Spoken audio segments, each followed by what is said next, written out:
we think we can do a better job of mapping the seagrass so that we can actually start to measure it. And of course, the seagrass area is directly related to the amount of carbon that's deposited in the root system underneath that seagrass. So the connection there is that the technology of the LiDAR potentially offers us a way to better map the seagrass so we can then better map the potential for carbon sequestration. Hello and welcome to another episode of the Mapscaping Podcast. My name is Daniel and this is a podcast for the geospatial community. So that voice you heard right at the start of the episode, that is Andrew Waddington. Andrew has a long and complicated title at a geospatial company called Hexagon, and today on the podcast we're talking about Bathymetric Lidar. We're going to try and put it in context of a story about seagrass, carbon credits, and the need to take a risk if we want change to happen. So as you can tell by that introduction, we cover a lot of ground in this podcast. I'll be back at the end of the interview with a few resources that I'd really like to share with you. Okay, let's go. Hi Andy, welcome to the podcast. You're the VP of Bathymetric Services.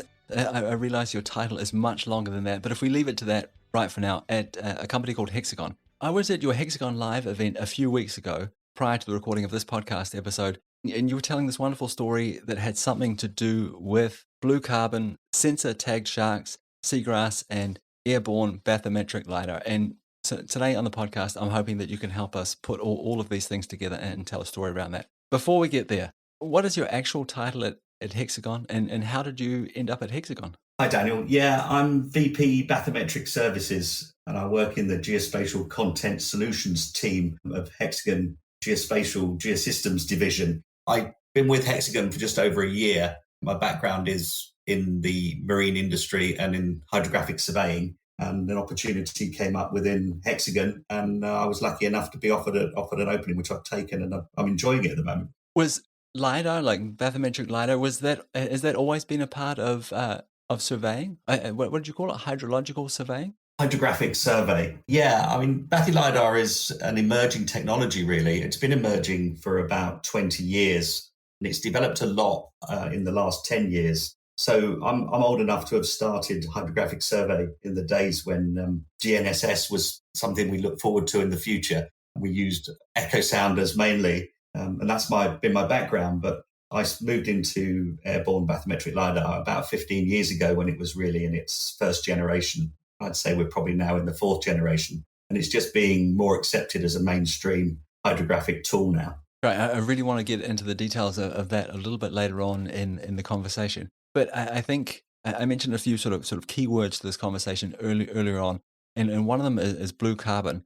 Could we start there? What does blue carbon mean to you? Thanks for adding that caveat, because I'm certainly not an expert in blue carbon, but from my understanding and what it means to me is it's the way that the marine environment can store carbon and treat carbon and help humanity deal with carbon. So blue carbon is an all-embracing term for how we might manage some of the carbon cycle using the marine environment. It sounds like we could possibly refer to this as a carbon sink just in the marine environment.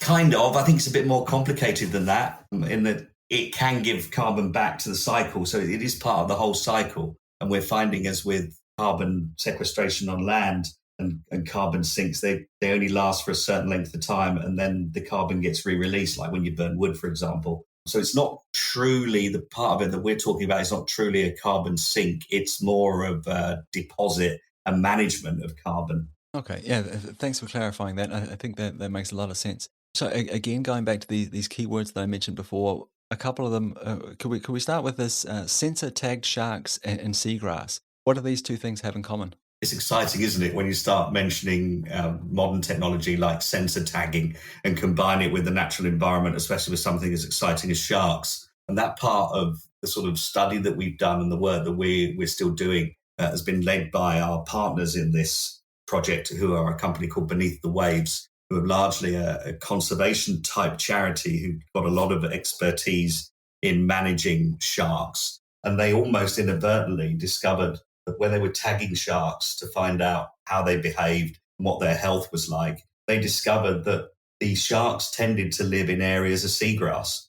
These particular sharks, the tiger shark in the Bahamas area, they found that when they looked back at the imagery and the tracking of the sharks that from the sensors that were put on them, that they moved in areas of seagrass. And then they thought, well, that's really interesting because that gives us a way to find out more about the seagrass. And the connection, I guess, with that is the seagrass, from the sharks to the seagrass, to the potential for storing carbon long term underwater. Okay, so I realize that this is not your main area of expertise, but could you dive into that storing carbon long term underwater and seagrass side of the conversation for us, please? Yeah, from my understanding, the seagrass itself doesn't store much carbon, unlike trees and forests on the land where the carbon is stored in the wood and in the trees. In seagrass, the carbon is actually stored in the extensive root system in the seagrass.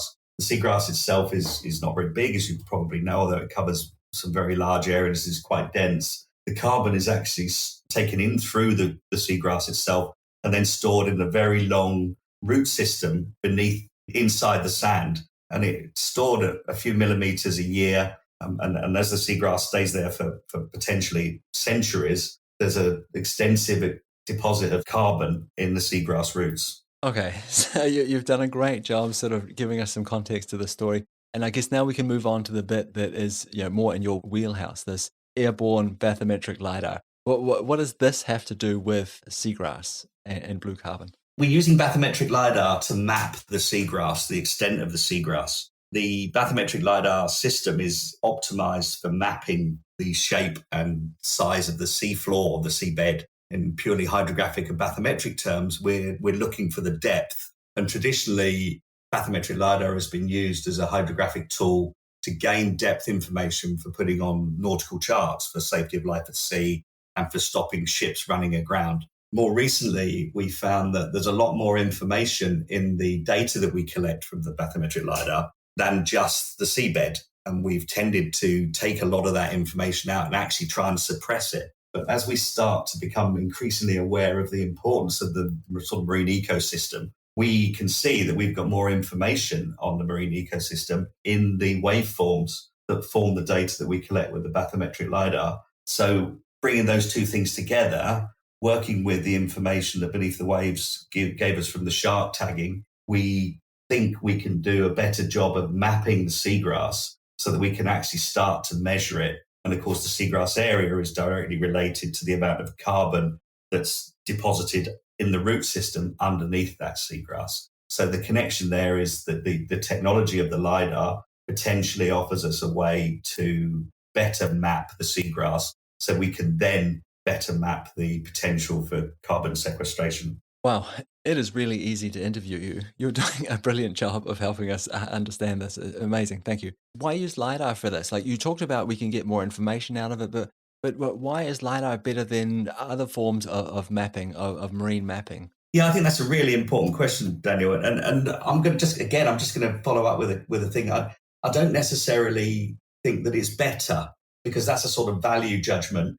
And there are different things that form that. What LiDAR does is it collects high definition information relatively quickly. And the relative is compared to acoustic systems like multi-beam echo sounders. I would say that from an accuracy perspective, multi-beam echo sounders have the edge over airborne bathymetric lidar. They go much slower, they collect much denser data. Some of the processing algorithms for things like backscatter from a multi-beam echo sounder are very well defined. And there's a probability that you could actually detect the seagrass to a higher quality than you can with bathymetric lidar. The problem is the seagrass that we are trying to map exists in very shallow water. And as we know that, the multi-beam spread of the multi-beam, the swath of the area that it can cover gets smaller as the water gets shallower. And a multi-beam vessel-based systems take a very long time to collect data. And one of the things that we're starting to realize is that we don't have time. We need to be doing something about climate change, carbon buildup now. And what we're trying to do is get more of a snapshot several times over a period of time so that we can do a comparison of the health of the seagrass.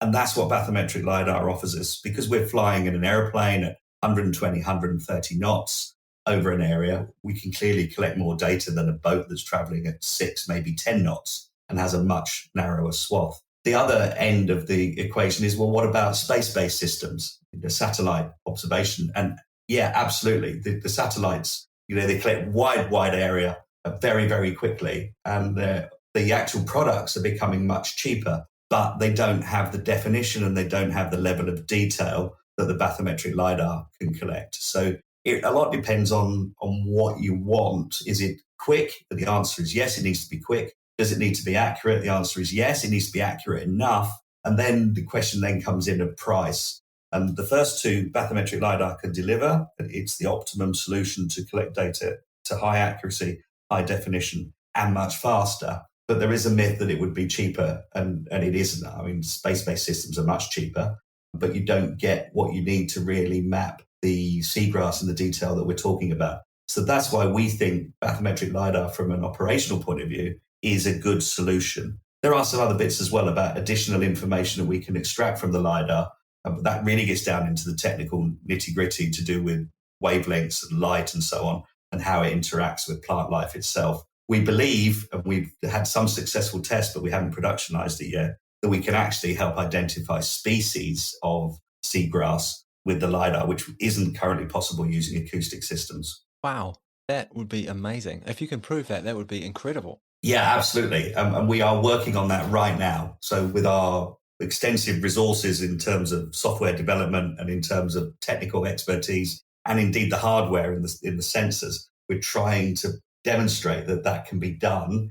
What we lack at the moment is some ground truthing, actually. We need to bring in AI and we need to bring in the power of computer processing. And we're working with Beneath the Waves to get that kind of ground truthing. Again, looping back to tagged sharks with cameras fitted, and indeed to small boats that can collect a transect of video imagery, for example, that we can then relate back to what we've obtained from the bathymetric lidar waveform. After this podcast episode, I'll share a link with you to a project called the Ocean of Things. And this is exactly what they're talking about, basically using sea life as sensor platforms.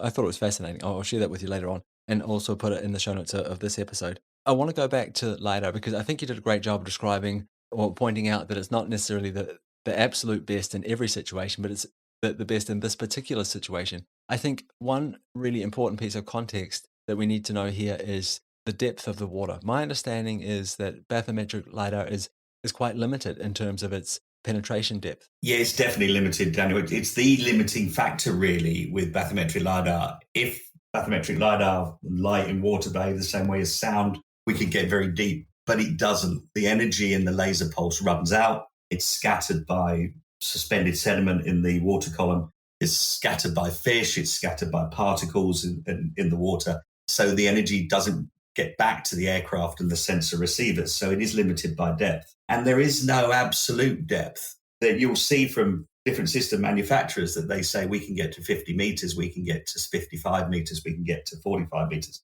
And that's great in theory, but one sounding doesn't make a survey, as we say. And really, the limits of the LiDAR system are based on the environmental conditions that you encounter in the water. They can be temporal and spatial. And in the course of the one day, the conditions can change in the water from getting very little back in terms of valid returns from the Bathy LiDAR to getting a beautiful clear bottom at 35 meters. The real benefit is that you can vary the areas that you're working in with LiDAR because you're in an aeroplane and it doesn't take very long to move 400 miles to another area, whereas with a boat, it would take you much longer to move to a different area. But yeah, the effective depth of most LiDAR systems, I would say, is around 35, 40 meters. They are starting to divide into shallow and deeper systems. And that term deep is only relative, and it's that sort of 30 to 40, maybe 45 meters. And on the shallow sensors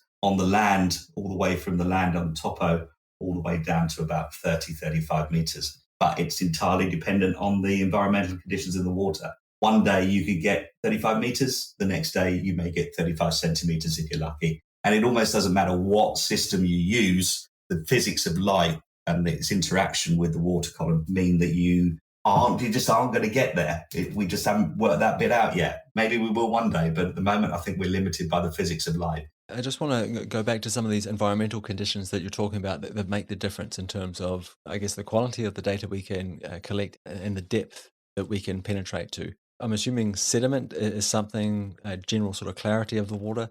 What about temperature and or salinity of the water? Does that make a difference in terms of the penetration depths that we can expect? It does. The temperature and the salinity and the pressure, in fact, have an effect on the wavelength and the passage of the light through the water. Those things, though, we can allow for. We can either measure them directly or we can deduce them or calculate them from the waveform performance as it's actually passing through the water. So those particular things we can allow for and deal with, and we do that. The really difficult part is the two parts. One is sediment suspended in the water, which can be raised by onshore winds lifting sand or wave action lifting sand or a vessel putting sand or something like it in the water. And that's quite temporary. The other thing that we're from the turbidity side and the sediment side is runoff from the land, because we tend to talk very shallow water here, which tends to be in coastal areas. And therefore you get the outflow from ports and harbours and rivers, which tends to be less clear water.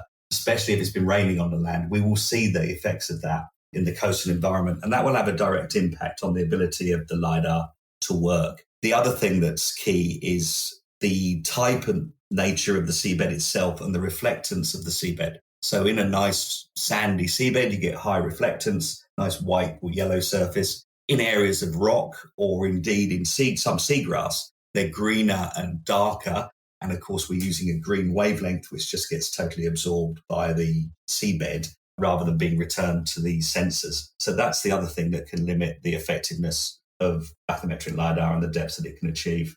So we're talking about quite shallow water as well. Waves in shallow water, is that a problem as well? Like I imagine like if it was a breaking wave, you can't see through that breaking bit of the wave. Can a LiDAR see through that? Or does that disrupt things? Yeah, sorry, Daniel. No, they definitely can't see through that. The white water effectively reflects the LiDAR at that point, so it doesn't get through it. There's a couple of things we can do about that. One is we have a circular scan pattern in the sensor that we use at Hexagon. And that means that as the aircraft flies over the wave, which of course is constantly in motion, it actually illuminates the same area twice, once on the forward part of the scan and once on the backward part of the scan. So that increases the probability of passing over that particular point when there isn't white water on it. The other thing is we allow environmental study and analysis of when we're going to actually do the flying. And we tend not to fly when there's an onshore wind, and we tend not to fly when there's a sea state above 3 or 4 in the coastal area causing the waves to break. And that's all down to planning and timing. So I guess we have operational methods of solving the technical limitation caused by things like white water and breaking waves. The other nice thing, of course, it's a challenge in many ways because the marine environment is constantly dynamic, but it's also an advantage in that because it's dynamic and the tide goes in and out, that white water will tend to move up and down the beach. So if necessary, we'll fly an area more than once so that we get there when the white water has moved either more to seaward or further up the beach. I wanted to talk a little bit about the flying height when you're collecting this data. So earlier in the conversation, you mentioned that acoustics in shallow water really limit the swath width. Obviously, if the ship is in deep water, it has a much bigger swath width when the acoustic wave hits the bottom of the sea floor. But we're talking about shallow water here. Is there a relationship between flying height and the depth of penetration as well? I know there's a relationship between flying height and swath width, but is there a relationship between flying height and penetration? Yeah, there is. And generally, the higher we fly, the less penetration we'll get because there's less energy actually getting into the water by the time it's passed through more of the air path. So we do see a drop off in performance in depth penetration as we fly higher. There are quite a few developments ongoing at the moment by the various sensor manufacturers to adjust for this, working out better ways of narrowing the field of view, of changing the amount of energy that can be got in a laser pulse, of increasing the sensitivity of the receivers that mean that is less apparent than perhaps it was 10 years ago in previous generations of sensors. So effectively, you will see sensors being flown higher and still achieving the same depth that they achieved in previous generations. Of course, if you flew at the same altitude, we would estimate that we would get better depth performance as well. So again, operationally, we have to adjust how we collect the data in the sense of what altitude we'll fly at to meet the conditions and the client's requirements, and the things like data density and the actual depth that they're going for have to be factored into how we decide to fly. So there is There is no one size fits all with bathymetric lidar, as there isn't with multi-beam. So we're adjusting the operational constraints on the system to get the maximum performance to meet the client's requirements. Yeah, it really doesn't sound like it's easy. I gotta say, there's a lot of things, a lot of factors to consider. Could you give us what's the optimal flying height for you? If you could choose, what would it be? That's another great question. You know a lot about lidar, Daniel, or at least you understand what we're talking about, which is great to be talking to somebody with that kind of knowledge. It's a balance between getting the depth penetration that you want to get, so you want to fly lower for the reasons we just discussed, getting the job done efficiently to meet budgets and so on, which means you want to fly higher. And then there's the environmental limits like cloud-based. One of the things is lidar will not go through cloud. So we have to fly below the cloud base. And in lots of the places that we operate, the cloud base tends to be at about 1,200, 1,500 feet. On occasions, maybe 2,000 meters more regularly. So you can't go much higher than 500 or 600 meters without encountering cloud. And if you get cloud, we can't use Bathy lidar. Cloud below the sensor. Cloud above the sensor is okay, although it does have an effect on the coincident imagery, but it's not really critical to the quality of the data. So we're looking to fly at the moment somewhere between 450 and maybe 550 meters, again, depending on the actual environmental conditions in the water and depending on the depth that we're looking for, because not everybody's going for maximum depth and then whatever it is that the client wants to use the data for. You mentioned that you're also collecting imagery. What do you use the imagery for? So the imagery can be used for two things. It was originally designed into our systems to help us with quality control and analysis of the LiDAR performance, because you can see in optically clear water, even from an aircraft at 450 meters. And we can use that particularly in extremely shallow water as we move from the sort of wet bit to the dry bit on the beach to help identify rocks and stones, because it's very difficult. A rock that is awash at the point that can be very difficult to distinguish from the actual white water itself. So that was the original concept of bringing the imagery in to help us visually interpret what's going on, to increase our confidence in the algorithms and their classification of particular types of data. What we've subsequently found, though, is that actually at 450 meters, using good quality cameras, we collect very good imagery that can then be orthomosaicked to produce an orthomosaic of the whole survey area. And over the sea, that's not a lot of good, although it can help you identify things like navigation marks or vessels in the data.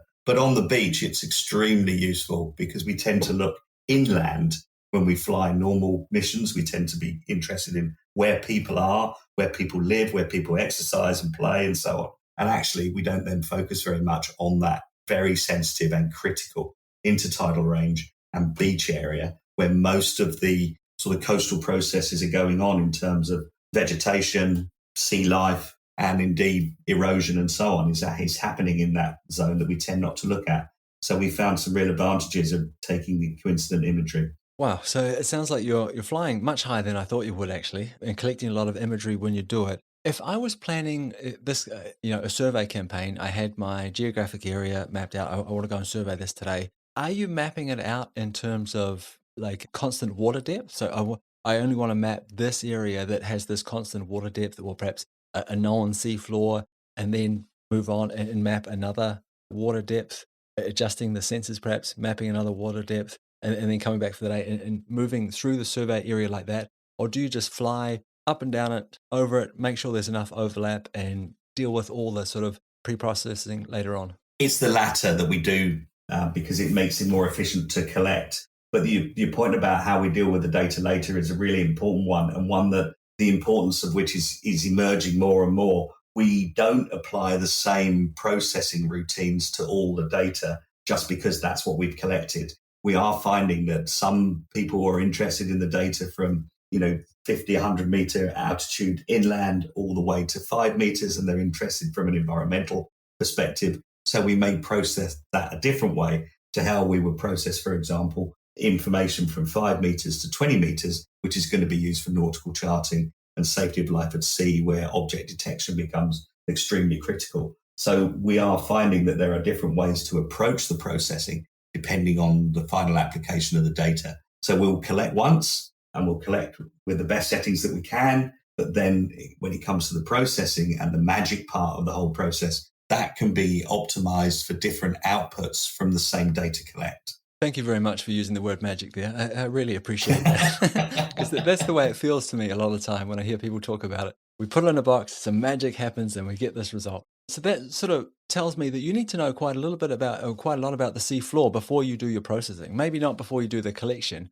but definitely before you do the processing. So I'm assuming like the depth of the water, perhaps what the sea floor is made out of, and perhaps a few characteristics about the water column itself, salinity, turbidity, all of that kind of thing. Do you go out and do a campaign before you fly your aerial campaign and do some sort of ground truthing or depth measurement? In practical terms, we do that very rarely. A lot of the stuff that you've talked about, which is absolutely true, we can actually derive from the observations themselves. Wow. So by going and flying, we can back compute that information. And we do a lot of that, and our algorithms are set up to enable us to do that. But ultimately, the best solution is some ground truthing, and some ground truthing of light conditions in the water at the time of flying, of the turbidity and of seabed reflectance are critical in improving that. But so far as results are concerned, we're probably talking a few centimeters in difference in terms of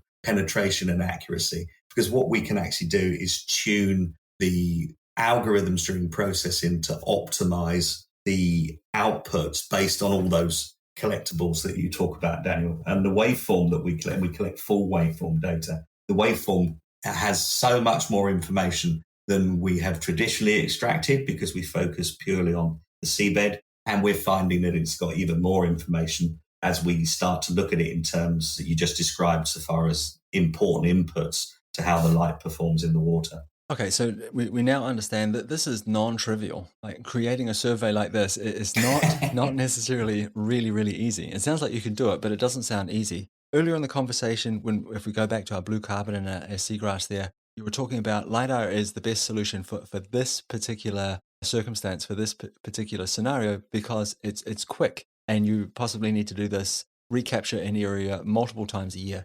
How often would you want to recapture an area of seagrass, and why would you want to recapture it apart from the monitoring side of it? Are you constantly testing, like back testing, seeing, oh, did this survey match with the last survey, that kind of thing? Or why do you need to recapture it? The predominant reason for recapture is linked to the value of the carbon that's been sequestered, which is sort of links to the carbon credit type market, and to show that the carbon sequestration isn't being destroyed, to show that the seagrass is still healthy, so it's continuing to deposit carbon. And in that case, we would probably talk about a revisit of around about once every 5 years. And that particular application is talking about it's conservation, really. It's preserving the seagrass in its current healthy form, because we're losing globally, we're losing seagrass in acres and hectares or whatever measurement you want to take, but at an alarming rate. And we have done over the last 50 years. And we need to stop that if we're going to be able to take advantage of the ability of seagrass to sequester the carbon. And it can sequester it long term. So it's not just a question of the seagrass being there now, it has to be there in the future. Because if you tear up the seagrass and if you tear up the seabed underneath it, then that carbon will be released. And that's the sort of difference between the potential of sea carbon sequestration at sea and carbon sequestration on land. When that forest dies on land, the carbon is released. When it burns, the carbon is released. There's a possibility here, an opportunity here to leave the carbon deposited for hundreds of years in the sea. But if we drag an anchor cable there on a very small scale, if we do dredging there, if we build there, if we do offshore mineral resource exploration there, then we release the carbon. But if we don't interfere with it, there's almost no natural way for that carbon to be released. So it naturally stays there for a very, very long time. And we're talking in terms of centuries.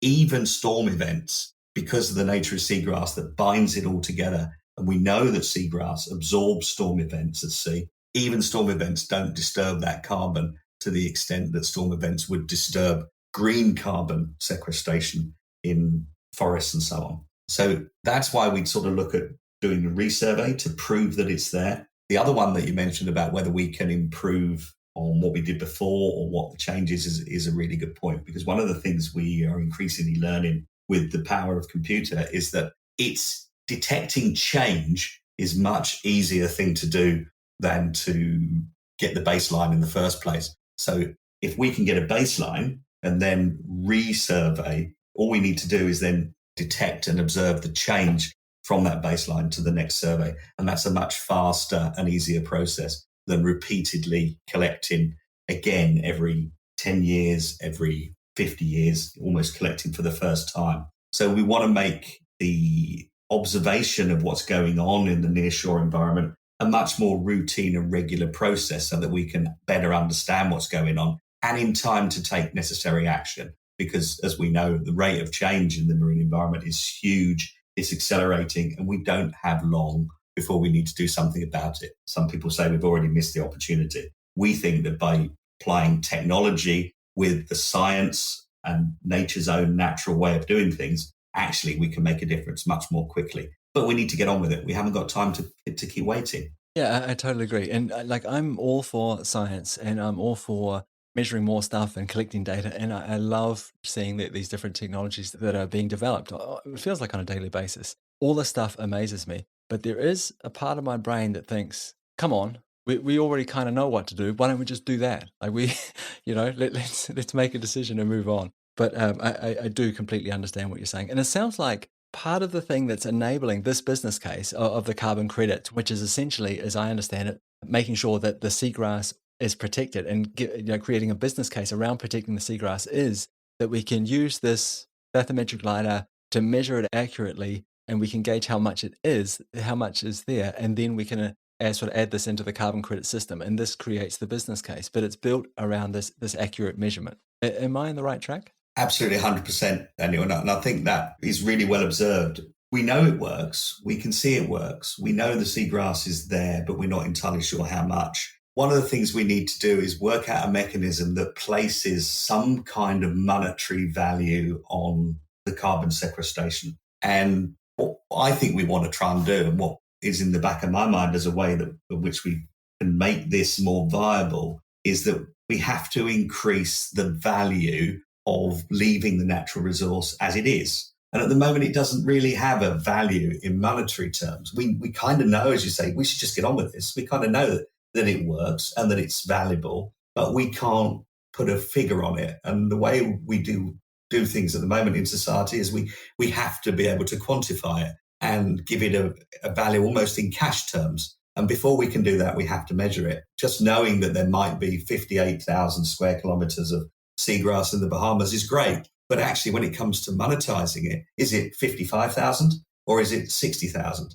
And what if someone wants to build mineral extraction on 1,000 of it? You can't sort of currently give a value to it that says, actually, 1,000 square kilometers of seagrass is worth this amount of money in terms of carbon sequestration. Whereas you can say an oil exploration in this area and the oil that comes from it is worth this much. So it's not a balanced argument when it comes to how we use that resource. We kind of know we need to preserve it, but by the nature of the way we do business currently, we need to put some kind of monetary value on it so that we can make a level assessment compared to other uses of that sea space. That is a brilliant way of putting it. I'm going to have to listen to this again and use that as my sort of standard reply to people when I talk about why do we need to measure more stuff, because I really appreciate that. That was great. Thanks. So I guess the next question is, are we ready to roll this out to other places in the world? We talked about all those sort of environmental limiting factors.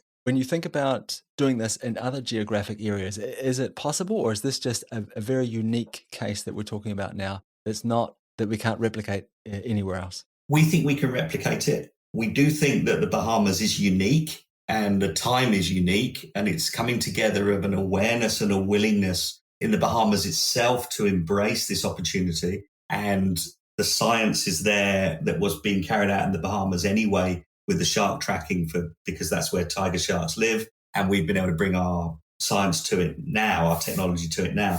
But we believe it is exportable. And one of the great things from a Bathymetric Lidar perspective about the seagrass for carbon sequestration is the seagrass that does deal with the carbon in the way that we're looking at here grows and lives in clear, shallow water. So it grows and lives in areas where Bathymetric Lidar is the optimal system for mapping. That's not a coincidence because, of course, the seagrass itself needs the light conditions and needs the sea conditions to grow in a particular way and sequester the carbon. So we do believe that the time is right to do it. But one of the things that's needed is the political will to take a chance on this. And that's why I say the timing is quite unique in the Bahamas in that they've been very forward thinking in embracing this opportunity. And it can be quite complex in dealing with marine spatial management anyway. And this is adding another complexity. You're suddenly going to say, actually, the value is best left as it is. And that's where the real value comes in.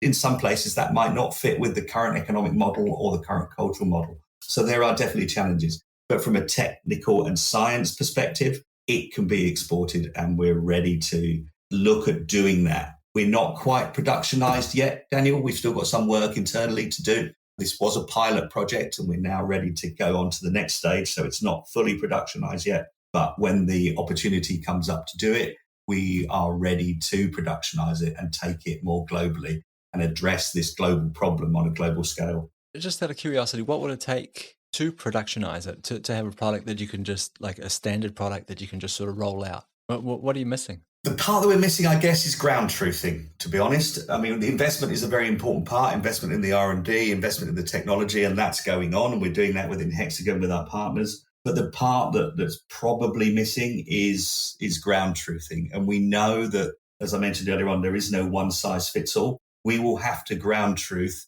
every area that we work in because there are subtle differences, which is going to cause differences in the results. So we need the ground truthing so that we can train the AI to do the automated analysis. We do have a solution that isn't AI based. We can do it manually, but that takes forever, costs a lot of money, takes too long. We want to productionize this in the sense of having the algorithms that we can rely on and allowing us to draw on the power of computing to come up with effective extraction of the information from the data that we've collected. So it's AI. We need partners. We need political awareness and willingness to take a bit of a risk.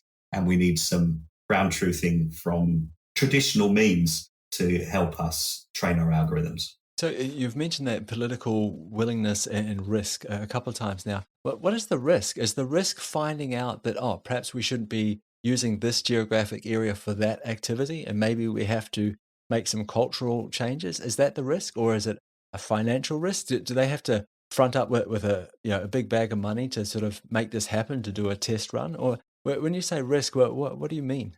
It's a bit of both. Primarily, it's that first one that you described. It may mean that we have to take a different view on how we're using the land space than the submerged land in the coastal environment underwater, how we're using it, how we're managing it. That's, from my perspective, is the primary risk for anyone looking at this. But there is also a need to bring some capital to it as well. Yeah, it's not cheap to do this kind of work, and there has to be a willingness to take the risk on investment. So just one final question here.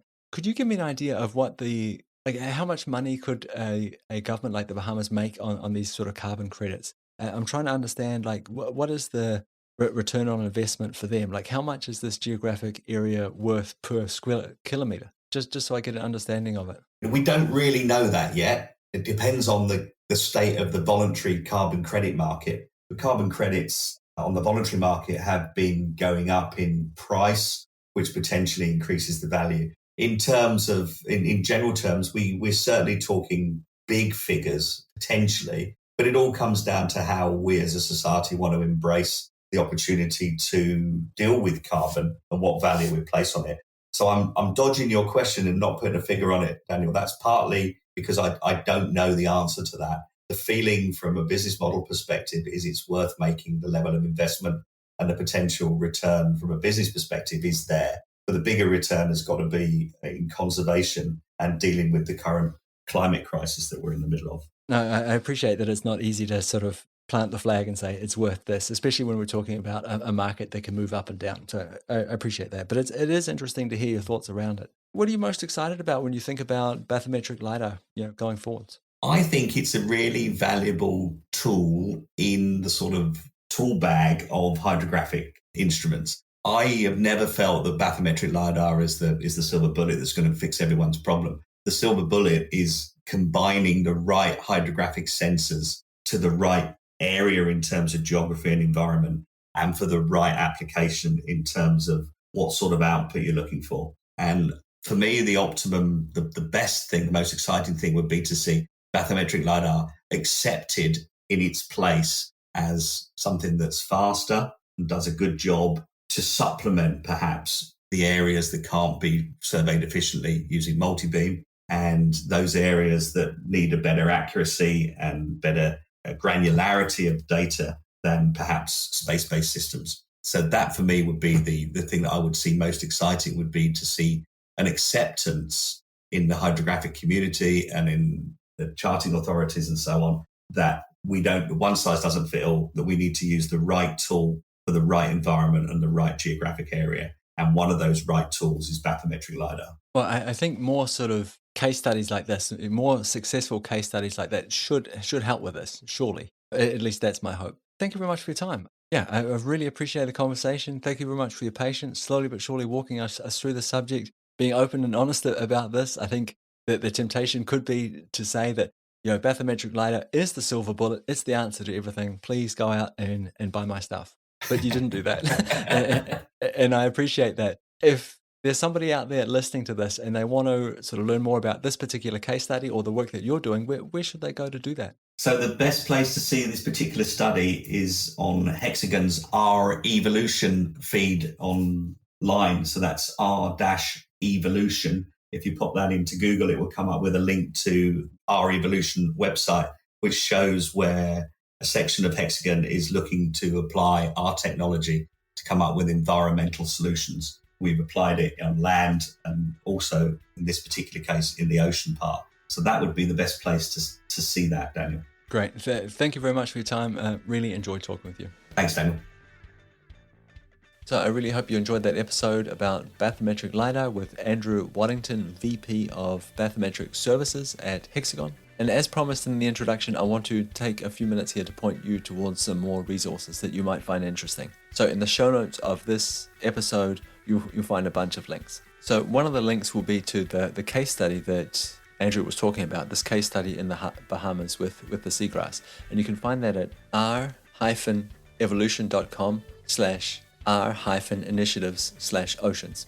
But again, there'll be links to all this in the show notes. I came across a really interesting project a wee while ago. It was called the Ocean of Things. So this was carried out by DARPA, I believe, and I'll put a link to that in the show notes as well. We've also published several episodes now around mapping the marine environment, and there'll be links to those episodes as well. So a lot going on in the show notes today. It's well worth checking out if you've got the time and, of course, are interested. While we're on the subject of LiDAR, it's also worth checking out a couple episodes about some really useful LiDAR tools. So one of them is PDAL, so PDAL, the Point Data Abstraction Library. And another one is Whitebox Tools. So Whitebox Tools isn't specifically for LiDAR, but it has a bunch of really interesting niche tools that you might find interesting as well and useful.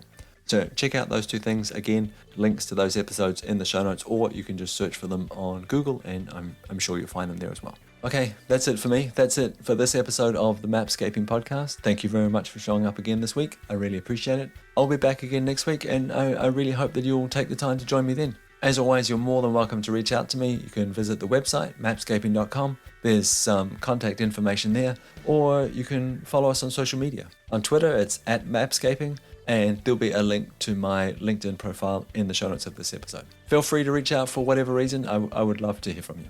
Okay, that's it for me. We'll talk again next week. Bye.